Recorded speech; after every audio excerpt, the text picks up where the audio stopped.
Shri Harikrishna Heights येथे अत्यंत व्याजबी दरात 25 अमेनिटीज आणि प्रशस्त पार्किंग सह 2 आणि 3 BHK रेडी पोझिशन फ्लॅट्स उपलब्ध। बुकिंग साठी संपर्क पार्श्वनाथ प्रोजेक्ट 9090787833।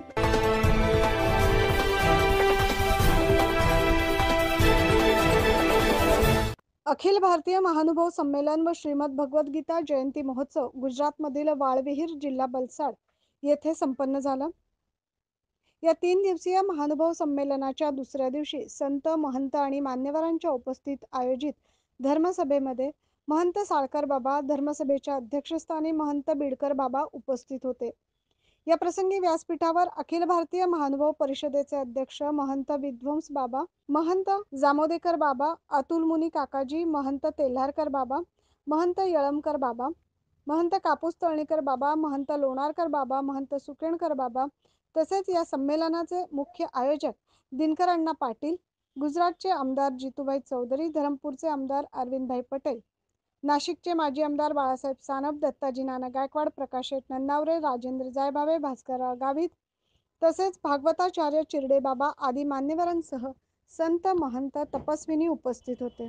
यावेळी महंत साळकर बाबा म्हणाले, भडोचमधील श्री चक्रधर स्वामी यांचे जन्मस्थान असलेला वाडा ताब्यात मिळवण्यासाठी किंबहुना महानुभाव पंथीयांना तेथे पूजा करून दंडवत करण्यासाठी प्रवेश मिळावा, याकरता सर्वांनाच मोठ्या प्रमाणावर प्रयत्न करावे लागणार आहेत।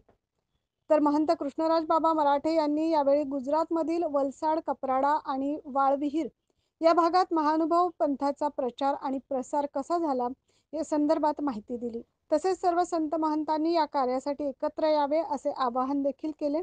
कार्यक्रमाचे अध्यक्ष महंत बिडकर बाबा यांनी आपल्या मनोगतात सांगितले की गीतेचा द्वैत सिद्धांत महानुभाव पंथाने स्वीकारलाय।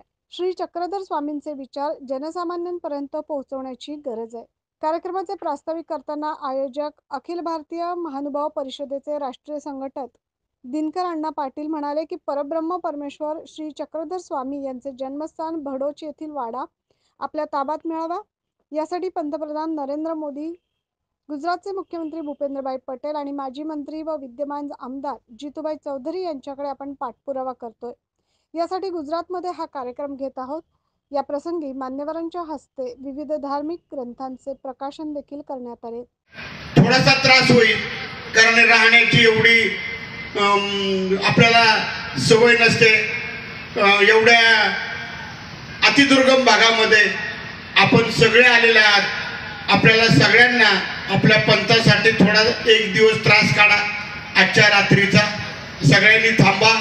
उद्याचाही आपल्याला समारोप करताना आपल्याला काही ठराव करायचे आहे, ते ठराव आपल्याला आपल्या या सभेत मंजूर करायचे आहे आणि ते ठराव आपल्याला राज्य सरकार, केंद्र सरकार या ठिकाणी द्यायचे आहे।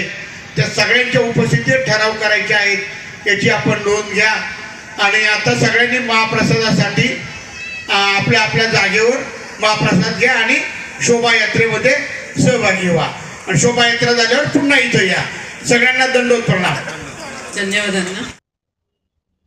कार्यक्रमाचे सूत्रसंचालन सीमा पेटकर यांनी केले। या कार्यक्रमास महानुभाव पंथाचे सर्व साधू, संत, महंत, तपस्विनी, वासनिक, उपदेशी मोठ्या संख्येने उपस्थित होते।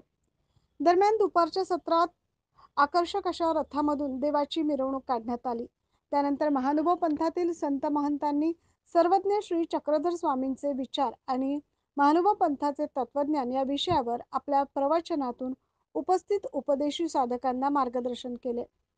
की ज्या परमेश्वराने ते भडोस नगरी त्या ठिकाणी अवतार धारण करण्यासाठी त्या ठिकाणी त्या नगरीचा शोध घेत बरोबर त्याच ठिकाणी ते मायापुराचा स्वीकार परमेश्वराने केलेला आहे आणि ती भडोच नगरी आज आपल्याला नमस्कारण्यासाठी उपलब्ध नाही। आणि म्हणून जो या ठिकाणी केलेला विचार त्या नगराला हस्तांतरित नव्हे तर त्या वास्तूच्या ठिकाणी आपल्या ठिकाणी तो नमस्कारण्यासाठी तो उपयोग झाला पाहिजे, हा उदात्त हेतू या आजच्या या नियोजनातून त्यांनी मांडलेला आहे।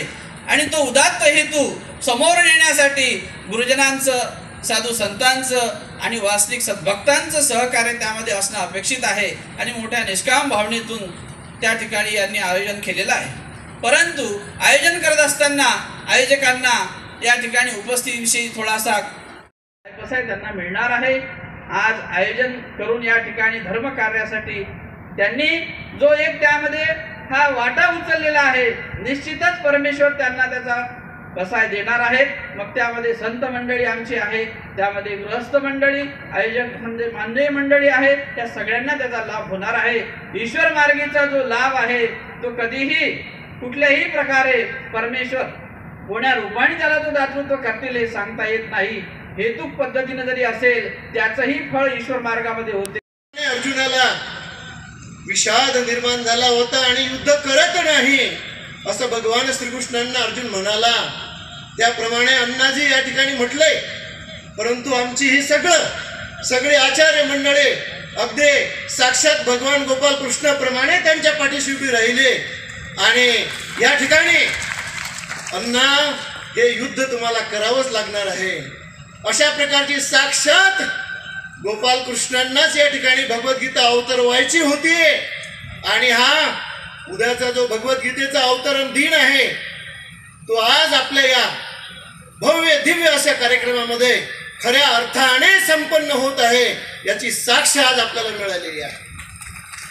ती त्यावेळेस झालेली भगवद्गीता होती आणि ही आज साक्षात होत असलेली भगवान श्रीकृष्णांची लीळा होत आहे या ठिकाणी असं साक्षात प्रतीती येत आहे. हा प्रतीती पंथ आहे, हा केवळ विश्वास पंथ नाही. त्यावेळेस केलेला लीळा, त्यावेळेस झालेलं सगळं आज सुद्धा होते आहे. आज सुद्धा आपल्याला त्या भगवद्गीतेची गरज आहे, त्या श्रीमद लीळा चरित्राची गरज आहे. स्वामींच्या त्या मुक्तीस्थानाकरिता त्या अवतार ग्रहण स्थळ परमेश्वराचा कधी जन्म होत नसतो, तो स्वयंभू असतो हे सुद्धा मला सांगणं यावेळेस इथं गरजेचं वाटलं. मी सातारचा आहे आणि असलेले अधिकारी आहेत. आम्ही 100% आम्ही तुमच्या पाठीशी उभा आहे, तुमच्या पाठीशी आम्ही उभा आहे. काय आम्हाला आमची पूर्वजांची परंपरा जोपासायची आहे, परंपरेचं आम्हाला रक्षण करायचं आहे. आमचं साहित्य असेल, सर्व काही असेल, आमची स्थान मठ मंदिर असेल, यांचंही आम्हाला रक्षण करायचं आहे. थोर पुरुषांची चरित्र आहेत, त्यांचं आचरण आहे, आम्हाला त्या ठिकाणी आम्हाला आचरणामध्ये आणायचं आहे. राईज ऑफ सायंकाळी उशिरापर्यंत हे सत्र सुरू होते. त्यानंतर रात्री भजन, कीर्तन, पूजा, अवसर, देवपूजा आदी कार्यक्रम संपन्न झाले. तसेच आज सकाळी पहाटेपासूनच नामस्मरण, देवपूजा, वंदन, भागवत गीता पारायण, आरती, उपहार, महाप्रसाद यासारखे विविध धार्मिक कार्यक्रम संपन्न झाले. त्यानंतर धर्मसभेत अनेक वक्त्यांनी विचार मांडले. दुपारी वाळविहीर येथील परिसरातून आकर्षक सजवलेल्या रथातून श्रीकृष्ण मूर्तीची तसेच देवांच्या मूर्तीची मिरवणूक काढण्यात आली. या प्रसंगी संत, महंत व मान्यवर मिरवणुकीत सहभागी झाले. मिरवणुकीच्या रथाच्या पुढे आदिवासी बांधवांनी पारंपरिक वेशभूषेत आकर्षक नृत्य सादर केले. ही मिरवणूक पाहण्यासाठी मार्गाच्या दोन्ही बाजूंनी जनसमुदाय मोठ्या संख्येने उपस्थित होता. या प्रसंगी विविध क्षेत्रातील मान्यवर तसेच संत महंत उपस्थित होते. 9 न्यूज महाराष्ट्रासाठी प्रतिनिधी ज्ञानेश्वर आंधळे.